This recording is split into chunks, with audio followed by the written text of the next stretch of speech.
Deus, querido Pai, obrigada, Senhor, por mais esta oportunidade que estamos tendo de aqui estarmos. Que essa reunião possa transcorrer em clima de muito aprendizado para todos nós. E que os nossos irmãos que farão uso da palavra recebam a inspiração desses amigos espirituais que, por certo, aqui se encontram. Obrigada, Senhor. Graças a Deus e que assim seja. E com vocês, Washington, falando sobre sensações dos espíritos. Boa noite a todos. Mais uma oportunidade de nós estarmos aqui para desenvolver e refletir sobre esses temas tão interessantes e importantes para a nossa existência que a doutrina espírita nos traz. O espiritismo, no seu aspecto filosófico, vem nos trazer bastante informações e reflexões sobre o sentido da vida. Essa grande oportunidade que todos nós temos e utilizamos, na medida do nosso conhecimento, do nosso nível de compreensão e de atendimento às reais necessidades que a nossa alma carece e precisa.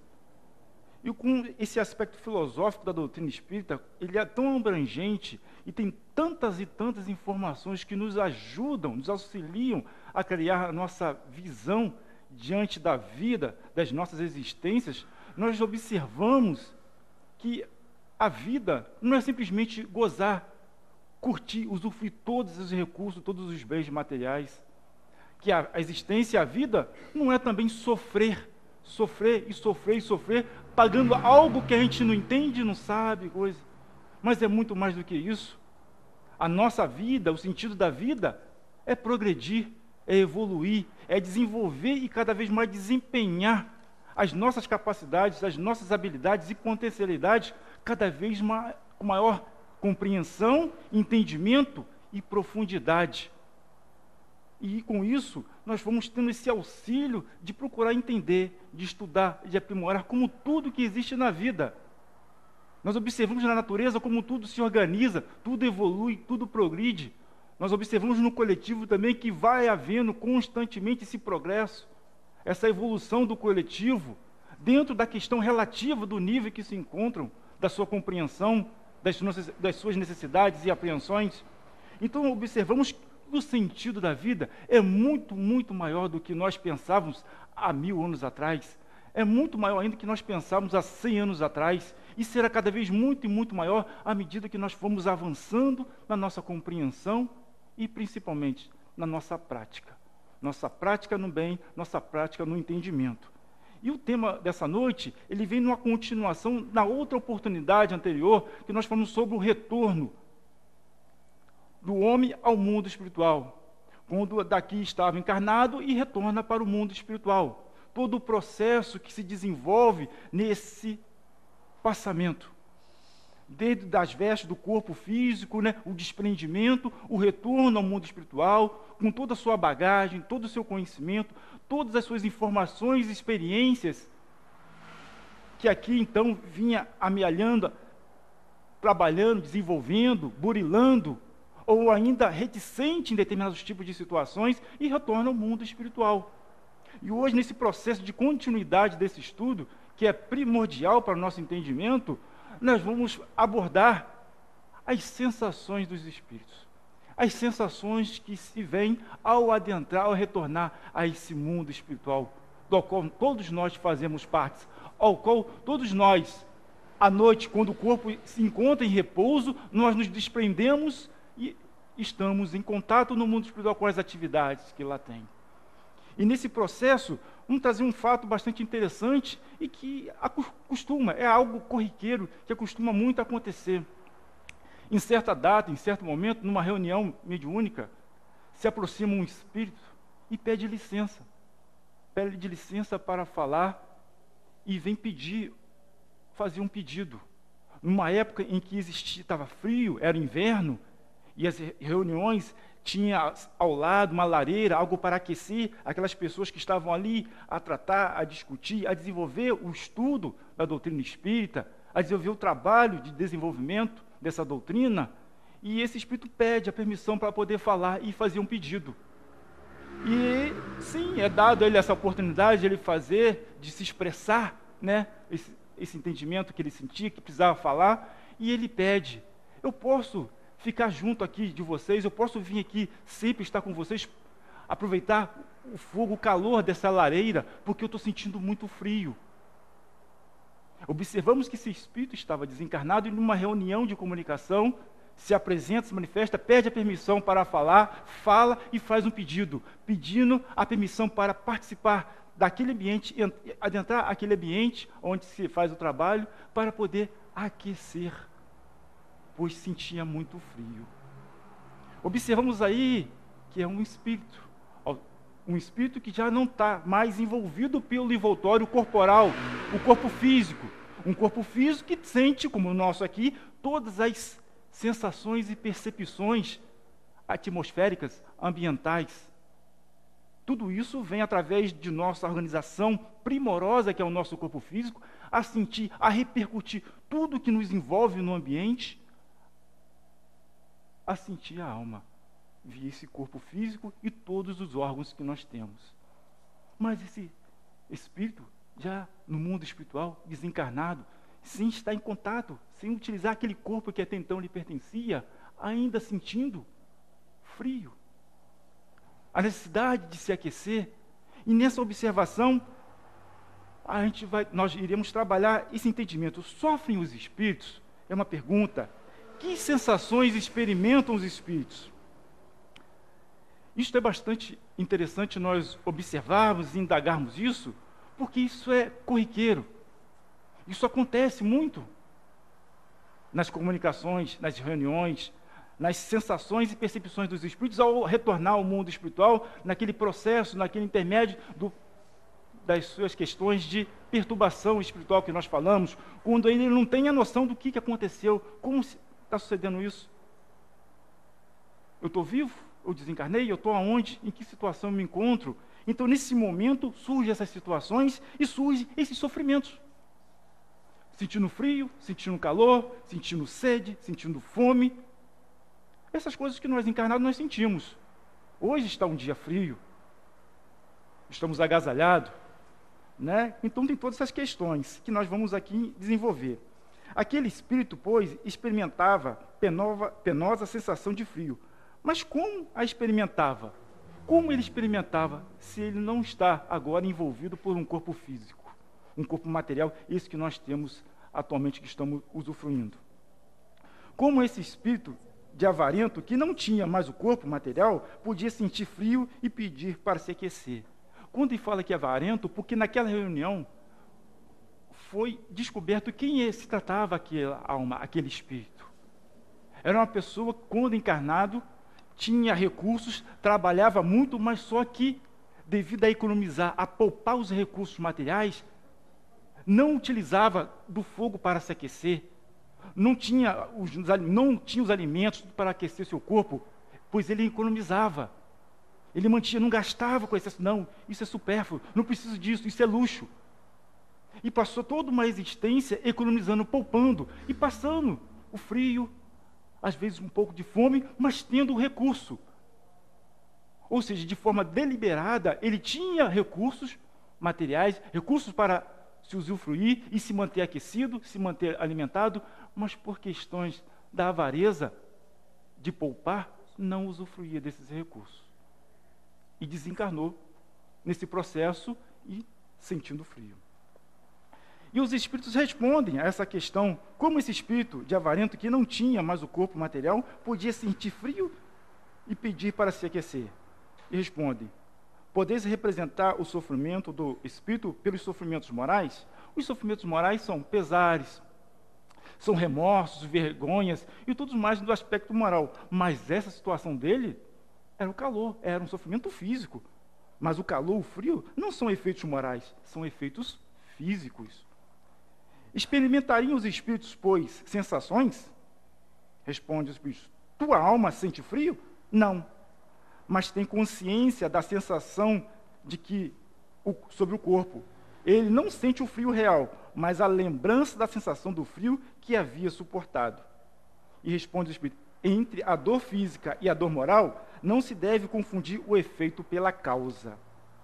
Observamos aí que o frio que ele sentia não era o frio lá no ambiente espiritual, que tinha algo de gélido, algo atmosférico que fazia ventar, que fazia esfriar, e ele sentia, a alma sentia o frio, pois a alma não tem a pele, não tem esse tecido que reverte para ter essa sensibilidade de sentir frio, sentir calor. Então não era uma questão moral, era uma repercussão física, mas não física de um ambiente qual nós estamos usufruindo aqui agora, lá no mundo espiritual, ao qual ele sentia. O corpo é um instrumento da dor, a alma tem a percepção da dor, essa percepção é o efeito. A lembrança que a dor conserva, a lembrança que a alma conserva pode ser penosa, mas não pode ter ação física, nem calor nem frio. Não pode desorganizar os tecidos da alma, mas o que ele tinha é a recordação, a apreensão, como se fosse, como se sentisse.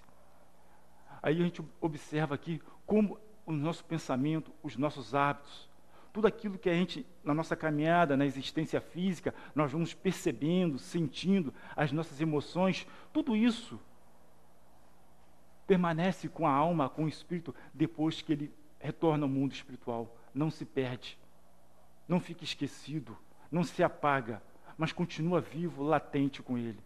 Essas lembranças, essas recordações estão sempre conosco.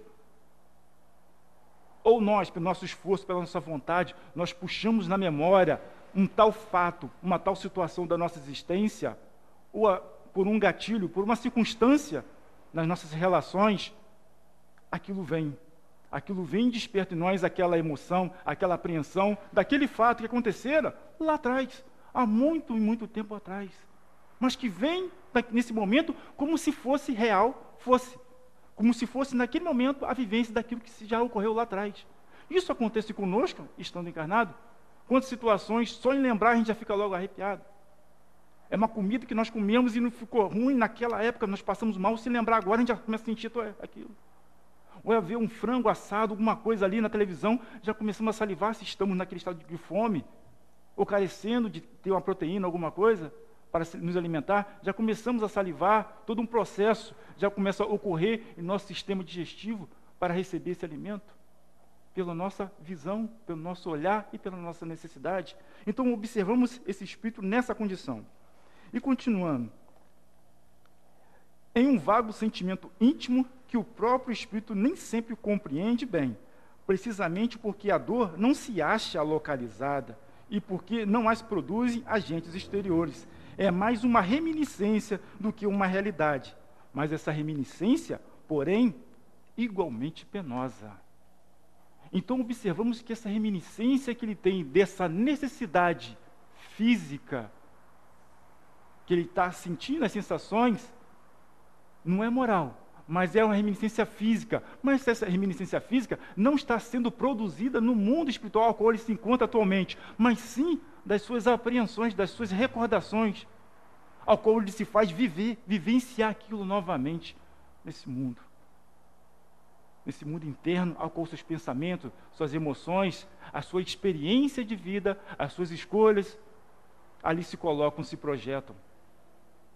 Nesse entendimento, nós começamos a compreender várias situações, várias dores, vários sofrimentos que nós observamos na literatura, em que os espíritos vêm nos comunicar, ainda sofro, ainda está naquela situação, naquele lugar, aonde que, de certa forma, foi aonde que houve o cessar do seu organismo físico, e se sente ali preso àquela circunstância, aquele fato. Essa reminiscência que torna tão viva, tão latente, que ainda sofre como se fosse na carne física do corpo. Mas não é.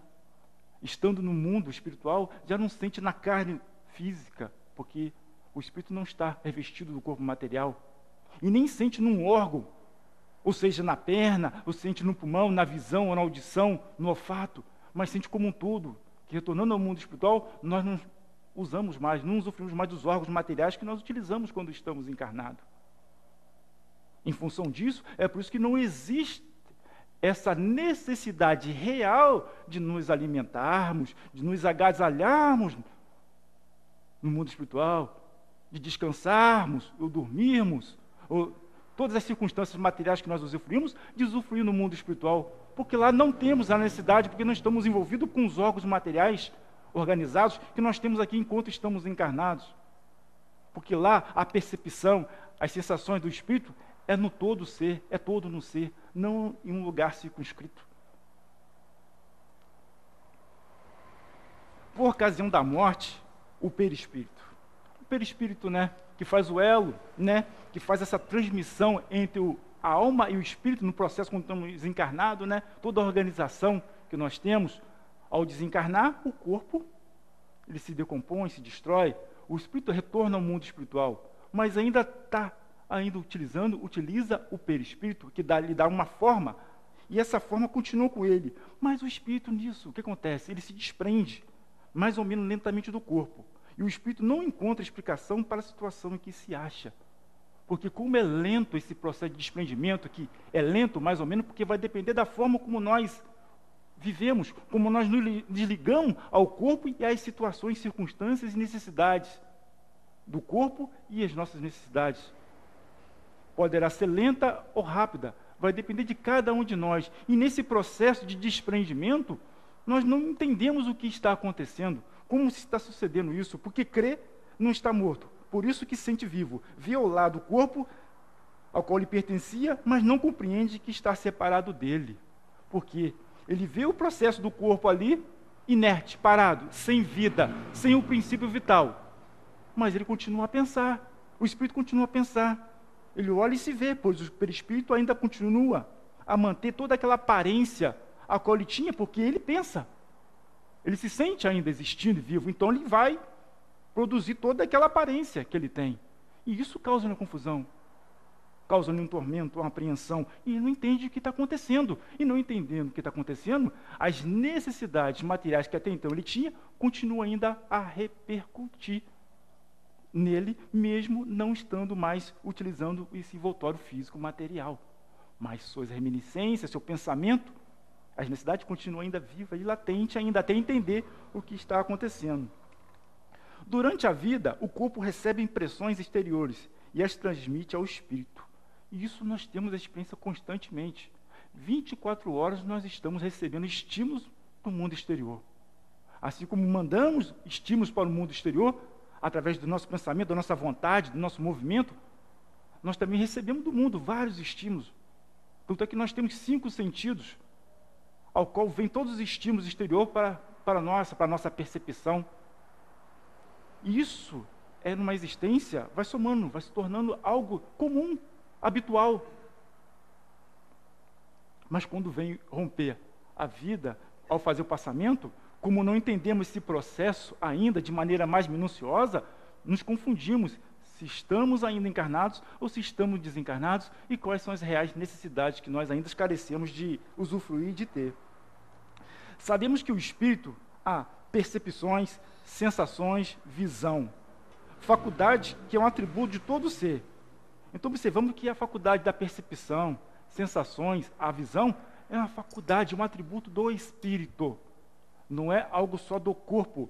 Nós utilizamos a nossa visão, nossos olhos, para enxergar as coisas, mas ela ainda é muito limitada e está no processo organizado material, físico, biológico. Então, para nós enxergarmos a visão, é através dessa janela que nós temos aqui. A audição é por aqui. Nós não escutamos pelo cotovelo, pelo calcanhar, não enxergamos pelo dedo, não. Mas só que retornar ao mundo espiritual, nós não enxergamos mais por esses órgãos que nós estamos aqui utilizando. Nós enxergamos como um todo ser. E no mundo espiritual, além de ter a palavra, o espírito percebe, não pela palavra, mas pelo sentido ao qual o pensamento que está emitindo, que está transformando essa palavra, quer dizer, está dizendo. No mundo espiritual, não tem um sol, não tem uma luz artificial para iluminar e podermos enxergar. Igual aqui nós temos para enxergarmos, temos que ter luz artificial, porque os nossos olhos não conseguem perceber quando está em uma penumbra, no escuro. Mas no mundo espiritual, não necessitamos de um sol, de uma luz, porque lá nós não utilizamos os nossos olhos biológicos, que nós utilizamos aqui, para enxergar, para ver as coisas. O espírito enxerga como um todo, então não tem noite, não tem dia. No mundo espiritual, o Espírito utiliza toda a sua capacidade, à medida do seu conhecimento, de sua forma de expressar, e de tudo aquilo que ele fez e procedeu durante sua existência.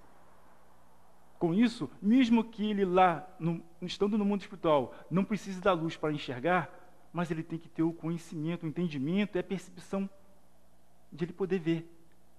Não com os olhos materiais que ele tinha, mas com os olhos espirituais. Não possuindo órgãos sensitivos, eles podem livremente tornar ativa ou nula suas percepções. Uma só coisa são obrigados a ouvir: os conselhos dos espíritos bons. Observamos que no mundo espiritual, aqui não, se uma pessoa fala, se tem um som, um barulho lá, não tem como nós anularmos esse barulho. Se passa um caminhão lá e trepida tudo, nós vamos sentir trepidando e vamos escutar o som. Não tem como nós bloquearmos com os nossos sentidos, dos nossos órgãos, bloquear. Mas estando nós no mundo espiritual, tem como nós anularmos ou botarmos ativos essas nossas percepções, essas nossas sensações, a nossa visão. Mas só que ela tem uma medida. Existe uma situação que aqui os espíritos dizem, mas os espíritos superiores podem fazer-se escutar pelos espíritos inferiores. Os espíritos que não querem escutar, não querem sentir, não querem ver, podem fazê-los a verem, a enxergar. Por quê? Porque precisam ser trabalhados para entender, porque a justiça divina, ela é solidária. E todos aqueles que estão à frente de nós, mais evoluídos, mais desenvolvidos no entendimento da criação, vêm ao nosso encontro, ao encontro dos outros que vêm atrás, para auxiliar, para consolar, para informar e para fazê-los avançar no entendimento, na compreensão. E para isso há essa necessidade, há essa hierarquia moral, é uma hierarquia moral necessária na organização divina para que todos, simples, ignorantes, cheguem à perfeição através de um auxílio, de uma ajuda, de uma colaboração solidária que existe no universo. Então, por isso que o Espírito, por mais que ele tente anular, eu não quero ir, eu não quero entender, fechar os ouvidos, igual que a gente faz que fecha os ouvidos, tapar tudo, e não quero saber, não tem como no mundo espiritual, quando os bons espíritos chegam para trazer o bom entendimento, a boa compreensão, para fazer despertar, acordar do estado que se encontra. Não é assim, irmão. Não é assim que deve se comportar. Não é desse jeito que você acha. Não acabou. Isso não é o fim. Esse sentimento, essa dor não é perpétua. Não durará para sempre como tu pensas que irá durar. Isso poderá pôr um termo. Isso tem uma solução. E para isso, ele tem que escutar. Tem que ter um canal de ligação da providência divina para poder ele escutar e entender isso de maneira. Mas todos nós sabemos que todo o nosso sofrimento, os sofrimentos que nós passamos, tudo, não é uma origem, a origem assim, nas coisas. O nosso sofrimento não está nas coisas. Eu sofro porque a árvore caiu. Eu sofro porque eu estou andando descalço e sofro. Eu estou sofrendo por aquilo. Todo sofrimento deriva das nossas ações, das nossas escolhas, das nossas determinações, da onde que nós colocamos o nosso foco, da onde que nós colocamos o nosso empenho, nossa intenção, nosso coração, e que, de certa forma, se desmancha como um castelo formado em cima de um banco de areia, que não tem sustentação. Os sofrimentos por que passa são sempre a consequência da maneira por que vive na Terra. E observamos que quanto mais desmaterializado está o espírito, com mais ligado às coisas materiais, quanto menos as suas paixões, suas ambições estão ligadas às coisas materiais, que são temporárias, que têm validade, quanto menos, mais ele compreende, menos ele sofre, e mais ele se equilibra e se harmoniza com as coisas. Melhor são as suas escolhas, através do seu livre-arbítrio, de sua capacidade de perceber e de sentir as coisas, de tal forma influenciando o seu viver. Tem ele o livre-arbítrio, tem, porém, a faculdade de escolher entre fazer e não fazer. Na verdade, todo o nosso sofrimento, ele vai resumir e resultar em nossa capacidade de fazer ou não fazer, de escolher, de usufruir na medida certa, sem os excessos, sem imprevidência e tudo mais, mas usando o bom sentido das coisas, utilizando aquilo que é necessário na medida certa para que possamos avançar e aprimorar. Notamos que os sofrimentos guardam relação com o proceder. Portanto, só de si mesmo devem os espíritos se dar conta. Os sofrimentos do além-túmulo têm um termo, e todos é dado o ensejo de elevar-se e purificar através de novas provas. Então, todo o sofrimento que passamos, todas as sensações, percepções que nós passamos ao longo da nossa existência, seja no mundo físico, encarnados, ou seja, no mundo espiritual, é em função de nós mesmos, não das coisas que estão à nossa volta, dos recursos materiais, não da natureza, mas sim de nós mesmos, das nossas escolhas, da nossa forma de ver, de agir, interagir com as coisas. E isso, à medida que nós vamos nos purificando no processo de evoluindo, progredindo na relação conosco e com as coisas, nós vamos sofrendo menos. E à medida que vamos sofrendo menos, mais nós vamos aprimorando nossa forma de agir na vida. E menor serão as nossas necessidades materiais, mas maior será o desenvolvimento da nossa inteligência e da nossa moral. E da nossa forma de perceber, nesse processo de encarnações, de provas, expiações, a nossa capacidade de interagir cada vez melhor, cada vez menos demorado no processo de sofrimento doloroso, nesse trânsito das perturbações, ao retornar ao mundo espiritual, cada vez será mais curto, porque estamos compreendendo melhor a nós próprios, a nós mesmos, e essas oportunidades que nós temos de encarnar e de, nessas existências, avançar em nosso conhecimento. Com isso, observamos de maneira bem latente e firme que ao retornarmos ao mundo espiritual, não nos apeguemos, nos apequenamos muito nas necessidades materiais, a qual nós precisarmos, usufruímos como estávamos encarnados. Notemos, percebemos nesse processo que não estamos mais encarnados no corpo, apesar de de olharmos, de observarmos, de tocarmos, mas estamos usufruindo do perispírito. Não é o corpo material que se encontra ali e as suas necessidades. Observemos mais detalhadamente o porquê ainda sentimos sede, fome, porque ainda existe aquela dor repercutindo em nosso ser, mas aquela dor não é mais do ser. Estava ali, era um efeito das ações naquele corpo que até então estava doente naquela cama, passando por todo um processo de transformação, ao qual necessitava do espírito que estava sofrendo aquele processo, aquela dor como ferramenta, a transformação, o entendimento da vida, porque a dor em si, por só, não é só para fazer-nos sofrer, mas para fazer-nos avançar, entender e compreender que nós não somos o corpo e que essa dor é em detrimento do nosso livre-arbítrio, das nossas escolhas e de um processo de cadinho ao qual cada um de nós tem que perceber que a alma, o espírito está muito acima dessa dor corporal, dessa dor física, dessas necessidades que temos de ter, de nos alimentarmos e coisa, que é muito mais do que isso. E para perceber isso, é só no nosso dia a dia, no nosso amanhecer, no nosso anoitecer, a forma como nós nos procedemos conosco, com as coisas, a forma como nós nos relacionamos, como nós usamos nossos recursos na medida certa. Não querendo economizar e passamos situações afetivas para poupar, para encher o cofre, os bens, encher de recursos para ter aquilo grandioso, mas o corpinho desgastando, sofrendo, não nutrindo, mas valorizando aquilo que está físico. Não, valorizemos esse corpo como ferramenta, mantendo ele sadio, organizado, o possível que for, para podermos desempenharmos aquilo que é mais importante. A nossa inteligência, a nossa capacidade de lidar com as coisas, conosco mesmo, e de nos locomover, de transitar com consciência, com entendimento, em todas as situações, em todos os lugares em que estejamos 100% presente, aonde estejamos. Seja agora encarnado, 100% presente em cada ambiente, em cada situação que nós nos encontramos, seja no trabalho, seja em casa, seja na escola, seja na rua, no passeio, estejamos 100% usufruindo e pensando e refletindo o que eu posso fazer melhor, como eu estou utilizando minha energia, meus pensamentos, minhas ações, e isso irá repercutir. Esse proceder irá repercutir ao nosso retorno ao mundo espiritual. Porque todos nós sabemos que nós temos validade, mas quem tem a validade não somos nós, é esse corpo físico ao qual nós estamos utilizando como ferramenta. Só que tem um detalhe, nos produtos a gente olha a embalagem e tem lá anotadinho lá, a fabricação e a validade, até dia X do ano tal. Só que cada um de nós não sabemos a hora da nossa partida.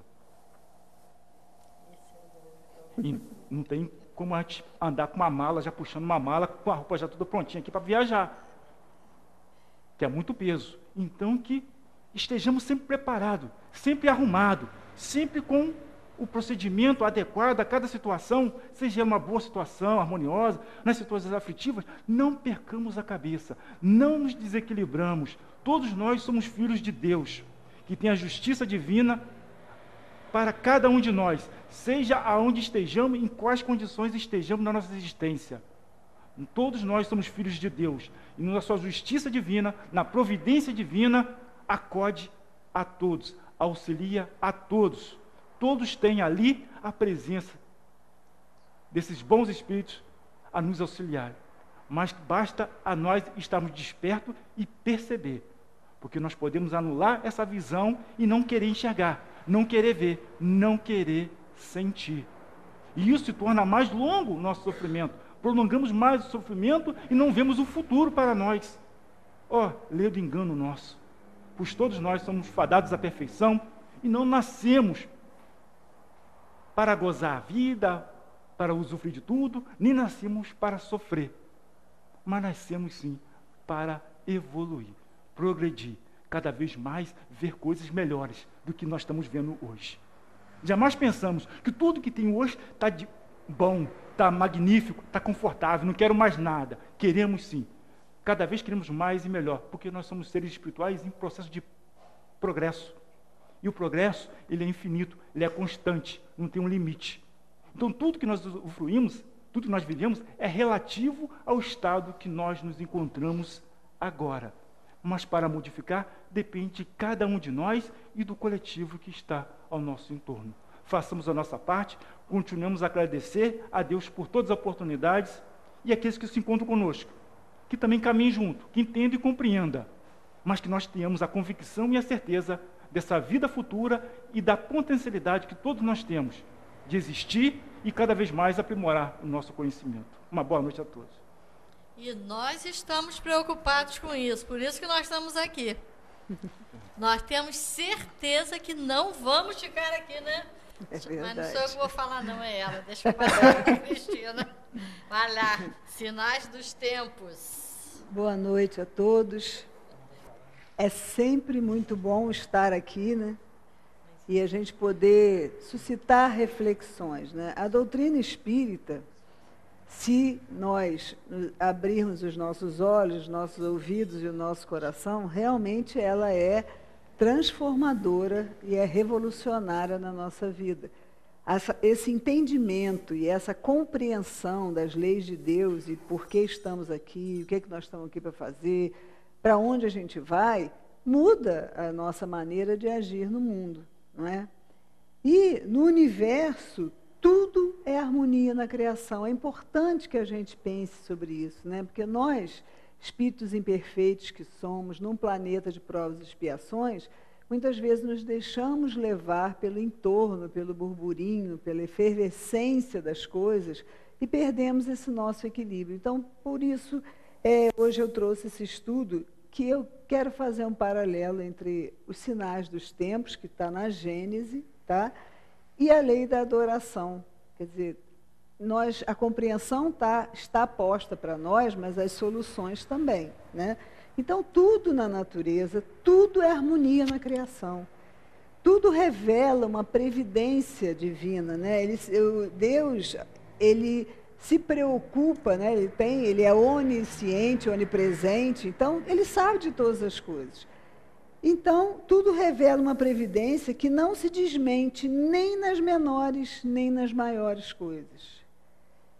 Se a nossa época ela é marcada para a realização de certas coisas, é que elas têm uma razão de ser na marcha do progresso. Está tudo certo, está tudo perfeito, né? Tudo que existe está sujeito à lei do progresso.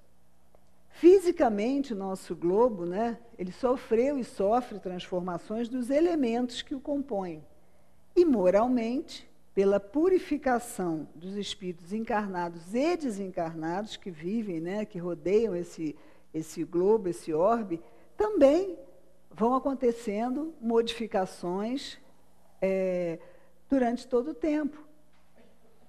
Os dois progressos se seguem e caminham paralelamente, pois a perfeição da morada está relacionada com a do habitante. Fisicamente, nosso globo passou por transformações que são constatadas pela ciência e que sucessivamente o tornaram habitáveis por seres mais e mais aperfeiçoados. Moralmente, a humanidade progride pelo desenvolvimento da sua inteligência, do seu senso moral e do abrandamento dos costumes.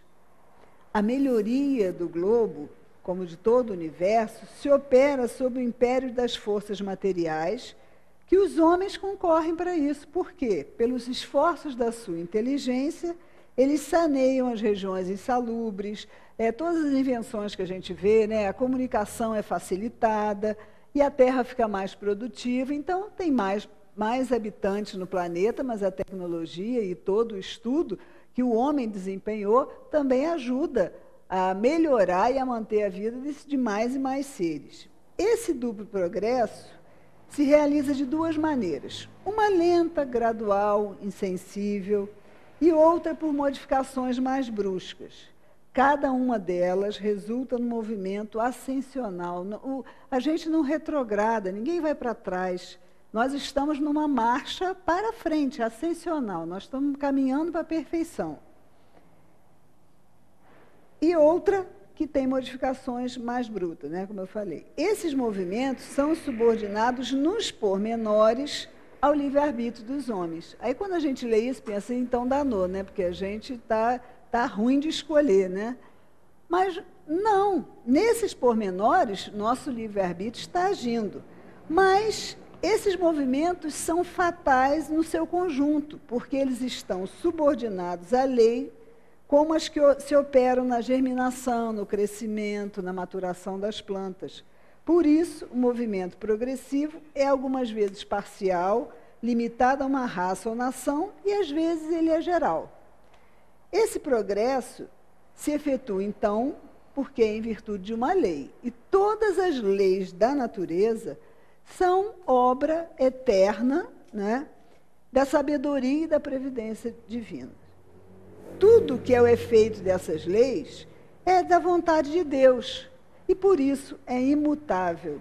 Não é da vontade caprichosa e acidental. É Deus que criou e sabe o que fez, né? Sabe o que faz. As leis naturais quais são? São 10. A da adoração, a do trabalho, que é fundamental para que a gente, né, possa aprender. Na ociosidade a gente não cresce, mas no trabalho interior, trabalho físico, né, trabalho na sociedade, estar em movimento. Né? A lei da reprodução, a lei da conservação, a lei da destruição, a lei da sociedade, a lei do progresso, da igualdade, da liberdade e da justiça, amor e caridade, que resume todas as outras, né, sendo a mais importante.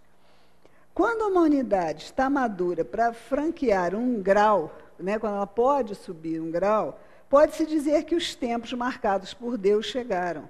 Como se pode também dizer que em tal estação são chegados os tempos para a maturidade dos frutos e da colheita. Então, quando a gente estuda, quando a gente lê que os tempos marcados por Deus são chegados, não é uma visão apocalíptica da coisa, que vai explodir tudo, que vamos todos morrer, vai ser o fim do mundo, como a gente ouve. Não é isso. Né?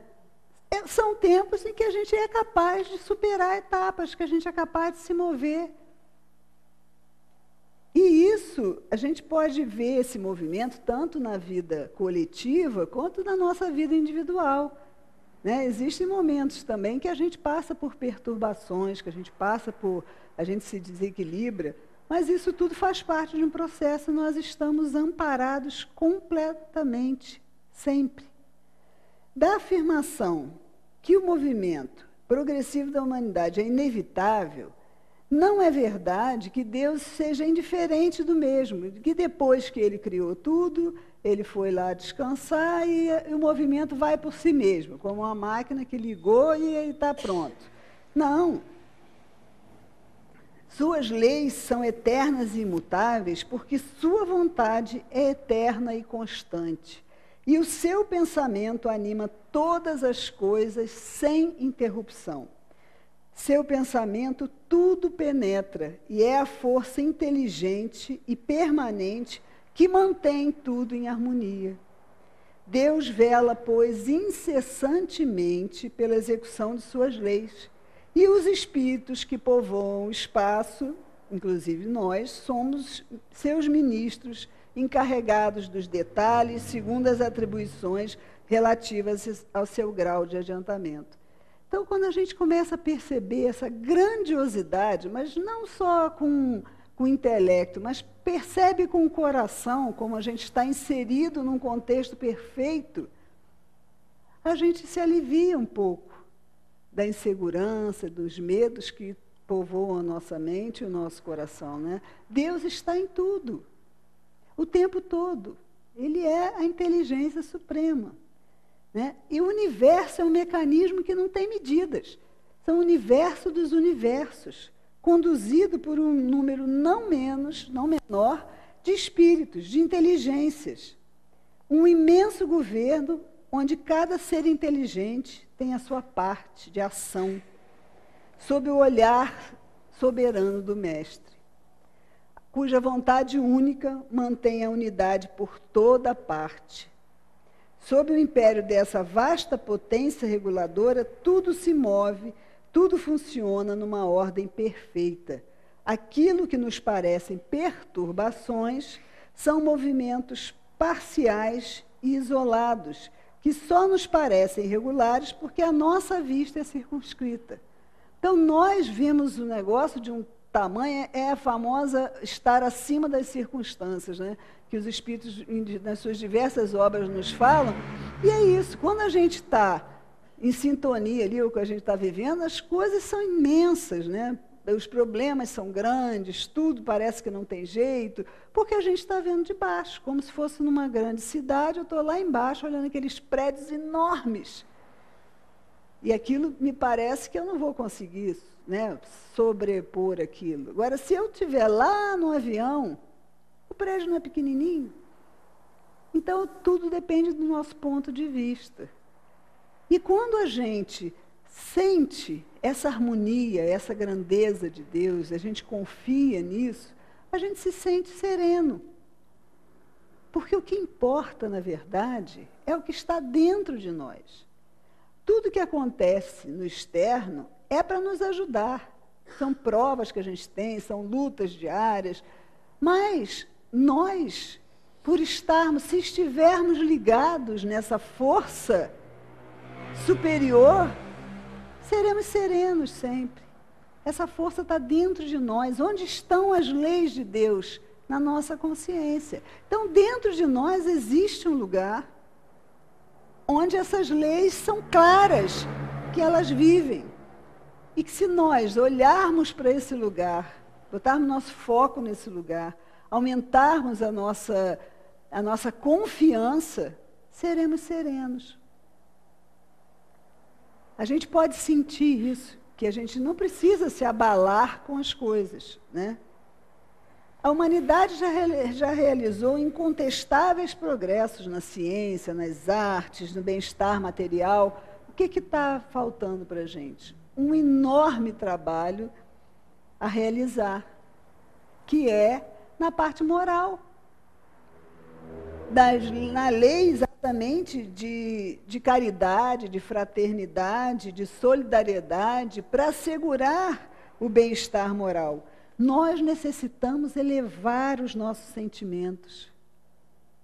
Né? Porque a gente, quando é criado, né, lá primitivamente, quando a gente foi criado, a gente tinha instintos, depois sensações. E no progresso você vai para os sentimentos. Então, precisamos trabalhar a elevação dos nossos sentimentos, para que a gente possa alcançar a plenitude que nos é devida. A gente precisa destruir em nós tudo que nos remete ao egoísmo e ao orgulho, que são, resumidamente, o interesse pessoal na frente de tudo. Eu vi outro dia um exemplo, né? Se você numa escola americana perguntar a uma criança de 8 anos se ela sabe nadar. Quem aqui sabe nadar numa turma? Muitos vão levantar a mão. Eu. Às vezes só entrou na piscina 1 ou 2 vezes. No Japão, se você fizer essa mesma pergunta, as crianças, ninguém vai responder. E ali tem exímios nadadores.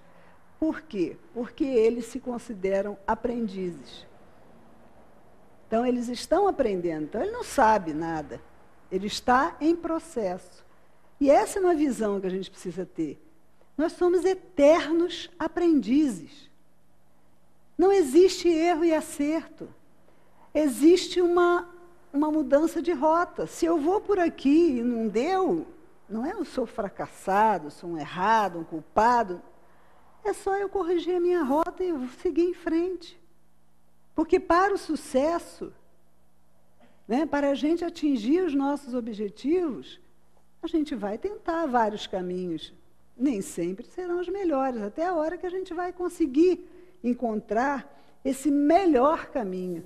Então, é a forma de ver as coisas que vai fazendo a diferença para que a gente possa elevar nossos sentimentos e exercitar, né, a nossa elevação desses sentimentos que nos trazem a tal felicidade que a gente tanto quer.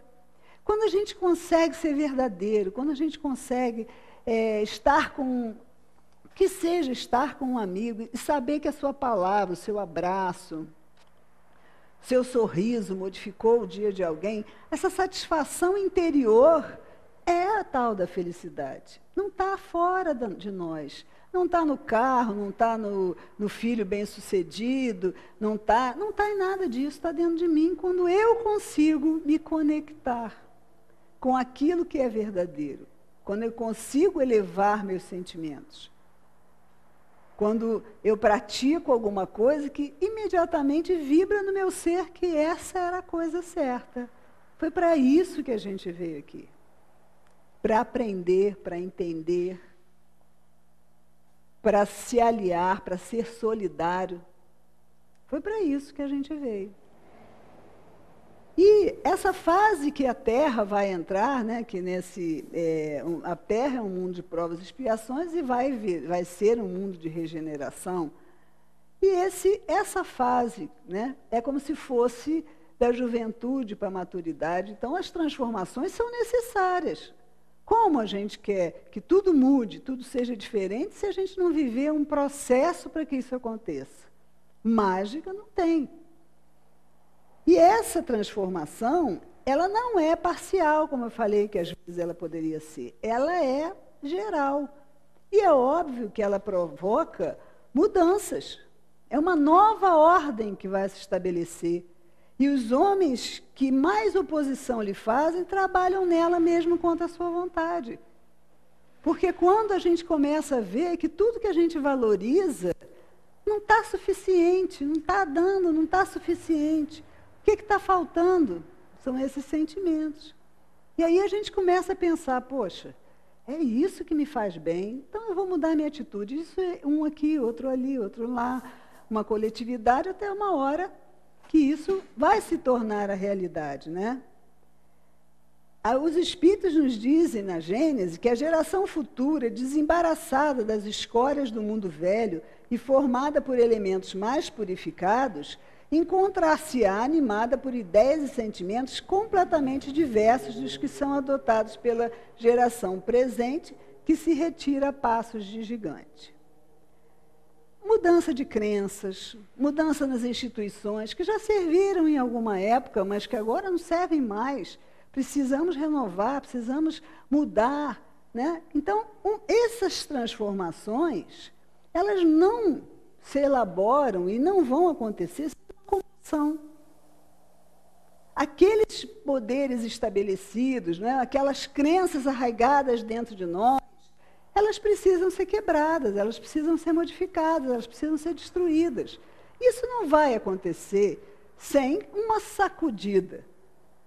A gente está sempre procurando um estado de acomodação. Se não vem coisas que nos sacodem para a gente sair do lugar, a gente se acomoda. Mas hoje, né? Não é fisicamente que o nosso globo está em ebulição de transformações. Não é. Hoje é a humanidade que se agita. Hoje somos os seres humanos que estamos nos agitando para a luta que vai se travar e que já está se travando é a nível de ideias. E desse conflito, olha o que os espíritos nascerão forçosamente perturbações temporárias, até que o terreno seja desobstruído e o equilíbrio restabelecido. É, pois, da luta de ideias que surgirão os grandes acontecimentos anunciados. Hoje não são as entranhas do globo que se agitam, são as da humanidade. E a gente pode sentir isso, né? O mundo dos espíritos que nos rodeia, olha como a coisa é grandiosa, né? O mundo dos espíritos que nos rodeia sofre o contragolpe de todas essas comoções que agitam o mundo dos encarnados. Ele é parte ativa nisso. Por quê? Porque, ora, nós estamos na espiritualidade, ora, nós estamos aqui. São espíritos todos esses que habitam, né, esse planeta, né, um mundo de provas. Nós estamos correlacionados. Então, essa agitação no mundo dos encarnados agita o mundo dos espíritos. E muitas vezes, como está tudo entremeado, a parte física também.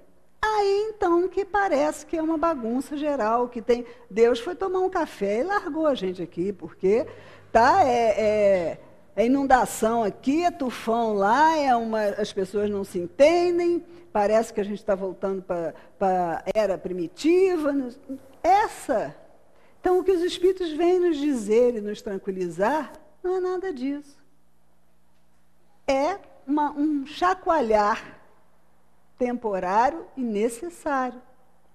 E aí a gente pode se perguntar, né? E eu, né? E cada um de nós, espírito inferior, aqui encarnado, como eu me posiciono? Como eu devo agir no meio dessa ebulição toda para que eu possa ter essa serenidade que é necessária? Quanto mais a gente está agitado e tem perturbações, mais é necessário que a gente fique centrado, né? E aí, esse entendimento das leis naturais nos ajuda. E hoje eu escolho falar da lei de adoração. O que é a lei de adoração? Né? É você ligar o seu pensamento, né? A lei de adoração, em que consiste? É a elevação do pensamento a Deus. Pela adoração, o homem aproxima de Deus a sua alma. Então, sentir Deus, eis o fundamento da transformação interior. A gente só pode renovar a forma da gente sentir quando a gente se conecta com essa força. Quando a gente... Vamos nos comparar com um lago. Cada um de nós aqui imagine um lago tranquilo, um céu limpo. E aí alguém vai e joga uma pedra. Essa pedra é engolida pelo lago. Ela causa aquelas ondulações, mas ela é absorvida pelo lago e o lago volta à sua tranquilidade. Pois é, nós temos que buscar ser esse lago, onde as perturbações, as aflições, elas cheguem e sejam absorvidas, porque nós somos seres espirituais eternos e em processo de evolução. Então, adorar a Deus, estar conectado com essa força, acessar, né? Porque o pensamento dele não penetra em tudo, está em toda parte, a todo momento. Se eu me faço de surdo, de cego, de mudo, eu não consigo perceber essa força. Mas se eu abro o meu coração, porque a prece, né, ou essa conexão com Deus se dá pelo coração, não é pelas palavras que eu posso emitir, nem dizer que eu vivo de joelho, eu vivo assim ou assado. É o meu estado interior de conexão. E a prece é um instrumento muito poderoso quando ela é feita de coração. A nossa intenção é o que conta para Deus. Se eu iniciar cada dia, eu colocar a minha intenção, né, de estar alinhado à vontade do Pai, de ser útil, de buscar essa serenidade, esse equilíbrio, nada do que aconteça ao meu redor vai me tirar desse lugar. Eu vou ter mais clareza para fazer as minhas escolhas e eu vou estar em paz. Olha que coisa, queremos mais do que isso. Estar em paz quando você vê e sente, as pessoas estão aflitas, estão angustiadas, estão desesperadas. E o acesso a isso, né, a solução para isso está dentro de cada um. A prece, ela é uma ferramenta muito poderosa, porque não é para você ficar contemplando, né, vou ficar meditando o dia inteiro, que aí eu não estou me contaminando com o mundo, não. Essa conexão faz você agir no mundo. Porque a prece vazia, só de palavras, se você não está nesse embate diário de forças, ela também não vai te trazer nenhum aprendizado, né? E ela é um ato de adoração, você louva a Deus, você pede a Deus, você agradece, a gratidão abre portas, não é? Eu entrego, a vida se encarrega das lições que eu preciso aprender. Eu confio, a minha consciência se amplia com cada experiência vivida. Eu aceito, eu permaneço aberto e disponível a todas as situações que a vida me trouxer. Eu agradeço, com o coração aberto e confiante, estou pronto para mais um dia. 4 palavrinhas, né? Entrego, confio, aceito e agradeço. É um exercício para toda a vida. Essa entrega, como nós somos muito apegados, como o Washington disse, você entrega, mas fica puxando, né? Você não entrega, eu confio que vou resolver, mas não entrega o negócio de jeito nenhum, não se abre, né, de que eu posso, não acredita. Então, é importante que nós, neste momento que estamos tendo a oportunidade de estar aqui parados, né, estamos aqui com toda essa energia harmoniosa que circula nesse ambiente, de poder olhar para dentro de nós e ver quais são as minhas crenças, em que eu acredito, que eu saio tão fácil do meu prumo, o que eu estou precisando rever, que conceitos, né, que crenças eu tenho, que não estão deixando que eu me conecte desta forma com o Criador. É como eu faço para agir diferente. Como eu faço para minha noite de hoje ser diferente, nem deixar para amanhã. Como eu faço, né, para me conectar? A fé, da última vez que eu estive aqui, estava falando do poder da fé, né? Se a gente pede com fervor, com confiança, se a gente trabalha isso na gente, o que acontece? O universo não tem imensas inteligências que estão a serviço de Deus. Quando a gente se entrega nessa prece, quando a gente pede com vontade, quando a gente tem essa confiança, os bons espíritos vêm nos ajudar. É um socorro jamais recusado. Os espíritos nos dizem isso. A prece sincera é um socorro jamais recusado. Nós podemos fazer prece por nós mesmos, por que não? Pelos outros. E como é que vai funcionar com os outros? Pois é, os bons espíritos também vão lá ajudar essa pessoa a, de repente, inspirar pensamentos, que a pessoa vai ter ideias, né, para sair da situação em que se encontra. Pelos desencarnados, estamos todos conectados, gente. E o instrumento está aqui na nossa mão, no nosso coração, disponível para todas as coisas e a gente não acessa. Então, nós podemos, olha a amplitude disso, né? De solidariedade, de ajudar, de bem-estar que nós temos. É lógico que os bons espíritos não vão modificar a natureza das nossas provas. Então eu não quero passar por nada, né? Isso aí, se a gente não tem nossas preces aparentemente atendida, porque a gente está fazendo a prece de forma errada, né?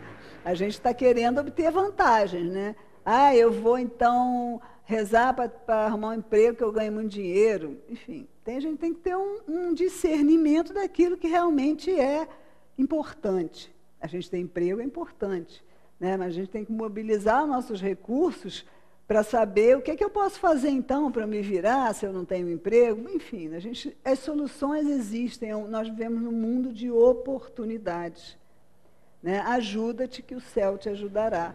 Então os espíritos não vão mudar a natureza das nossas provas, nem vão nos dar facilidade, mas vão nos sustentar, vão nos dar força, vão iluminar o nosso caminho, vão nos intuir de possibilidades que a gente possa fazer escolhas melhores.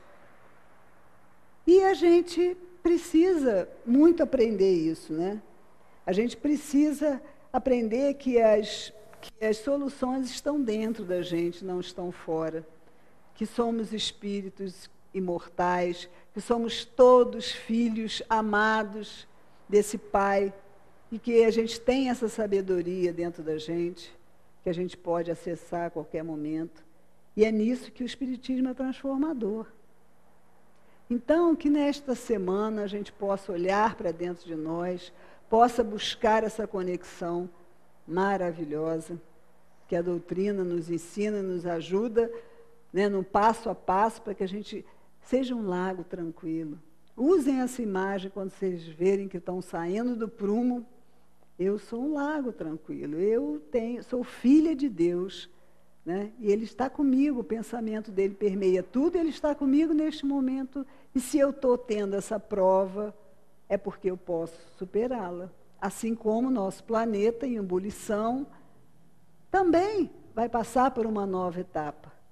Que nós sejamos pontos de luz a iluminar esse caminho e a sustentar outros irmãos que ainda não compreenderam, mas que o amor, sendo a linguagem universal, atinge a qualquer um de nós, encarnados ou desencarnados.